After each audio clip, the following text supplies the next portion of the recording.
अस्सलाम वालेकुम दोस्तों, सोलर पावर इजी ट्यूटोरियल्स की आज की वीडियो में हम 3 किलोवाट के सोलर सिस्टम के बारे में आपको कुछ मालूमात देंगे। एक जगह पर हमें सोलर सिस्टम के हवाले से बुलाया गया था। ये सोलर सिस्टम हमने इंस्टॉल नहीं किया है, हमें इसकी ट्रबल शूटिंग के लिए बुलाया गया था।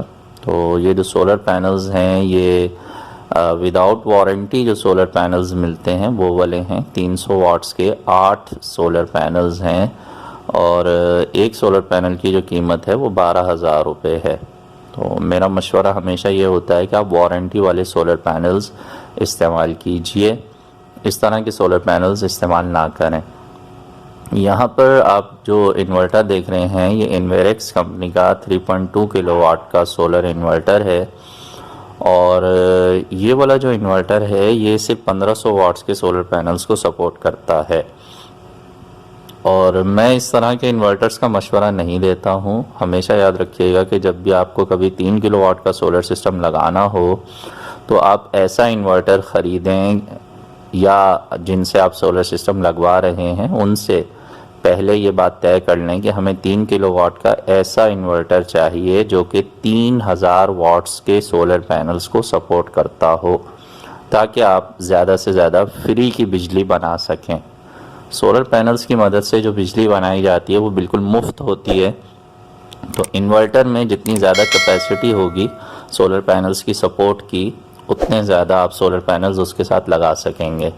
अब चूँकि ये इन्वर्टर सिर्फ 1500 वाट्स के सोलर पैनल्स को सपोर्ट कर सकता है तो इसके साथ सिर्फ 4 सोलर पैनल्स लगाए गए हैं और बाकी के जो 4 सोलर पैनल्स हैं वो आप देख रहे हैं कि यहाँ पर एक चार्ज कंट्रोलर लगाया हुआ है, उसके साथ लगाए गए हैं। और दोनों का जो कनेक्शन है वो फिर ट्यूबलर बैटरीज जो कि फिनिक्स कंपनी की हैं उनके साथ कर दिया गया है। और जब हम यहाँ गए थे तो इससे पहले जो बैटरीज़ लगी हुई थी वो ये जीएस कंपनी की थी और वो ख़त्म हो चुकी थी। हमने मशवरा ये दिया कि यहाँ पर आप ट्यूबलर बैटरीज़ इंस्टॉल कर लें क्योंकि इनका रिज़ल्ट बहुत अच्छा रहता है।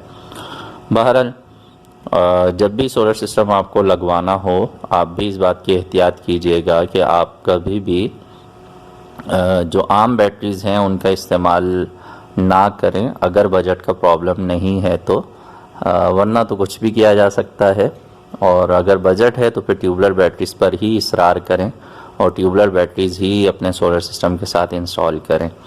और इसके अलावा ये भी एक बहुत अहम बात है कि जिस घर में ये सोलर सिस्टम लगा हुआ है वहाँ पर बिजली बिल्कुल मौजूद नहीं है।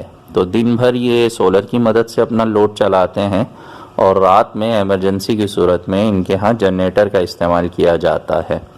तो जो 3 किलोवाट के ज़्यादा वोल्टेज को सपोर्ट करने वाले, ज़्यादा सोलर पैनल्स को सपोर्ट करने वाले इन्वर्टर होते हैं उनमें हम जनरेटर का इनपुट भी दे सकते हैं और जनरेटर की मदद से भी हम अपने इन्वर्टर के साथ घर का लोड चला सकते हैं, बैटरीज़ को चार्ज कर सकते हैं।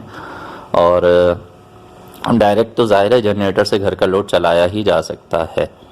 तो यहाँ पर आप देख रहे हैं कि जो घर के अंदर जो चीज़ें आपको दिखाई दे रही हैं, जैसे नॉर्मल एक घर में होता है, फ्रिज होता है, पंखे होते हैं, एलईडी लाइट्स होती हैं, वो भी यहाँ पर मौजूद हैं जो कि इसी सोलर सिस्टम की मदद से दिन में इस्तेमाल की जाती हैं।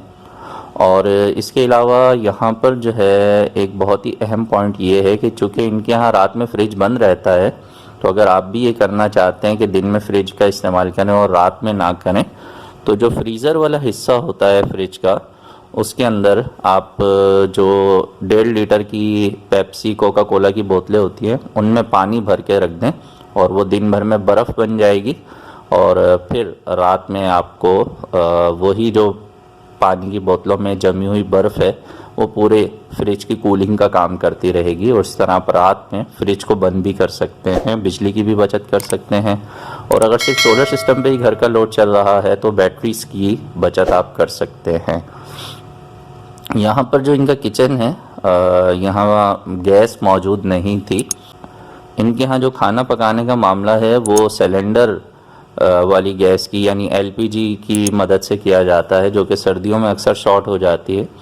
तो उसका हल ये है कि ये लोग इंडक्शन कुकर अपने घर में इस्तेमाल कर रहे हैं। चूँकि सोलर पैनल से दिन में फ्री में बिजली बन जाती है और फ्री की बिजली से इंडक्शन कुकर को चलाना बहुत ही अच्छा हल है। तो जो इस तरह के खाने हैं जो इंडक्शन कुकर पे बन सकते हैं वो इस पे बना लिए जाते हैं और इस तरह गैस की भी बचत की जाती है। और इंडक्शन कुकर जो है वो फौरी तौर पर बहुत अच्छी तरह से चीज़ों को गर्म कर देता है, बहुत तेज़ी से काम करता है।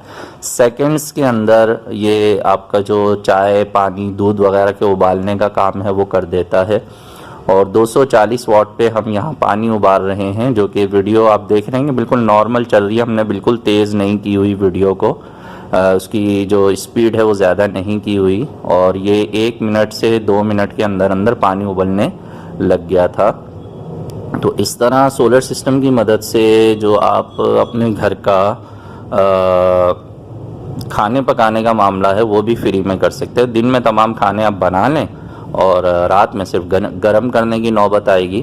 तो सोलर सिस्टम जब भी आप लगवाएं तो उसमें इस बात की एहतियात करें कि हमेशा इन्वर्टर बेस्ड सोलर सिस्टम लगवाते हुए इन्वर्टर ऐसा ख़रीदें कि जो ज़्यादा से ज़्यादा सोलर पैनल्स को सपोर्ट करने वाला हो, ताकि आप बाद में ज़्यादा सोलर पैनल्स, अगर उस वक्त बजट कम भी है तो बाद में जब आप ज़्यादा सोलर पैनल लगाना चाहें तो आपका इन्वर्टर उसको सपोर्ट करने वाला हो। तो बस ये कुछ मशवरे थे, कुछ बातें थी जो आपसे शेयर करनी थी। मैं उम्मीद करता हूँ कि आपको इस वीडियो से कुछ ना कुछ सीखने को मिला होगा। अगर वीडियो अच्छे लगे तो लाइक कर दीजिएगा, दोस्तों से भी शेयर कर दीजिएगा। मिलेंगे नेक्स्ट वीडियो में। अपना बहुत सा ख्याल रखिए, सोलर सिस्टम ज़रूर लगाइए, अपनी बिजली खुद बनाइए और बिजली के बिलों से जान छुड़ाइए। अल्लाह हाफिज़।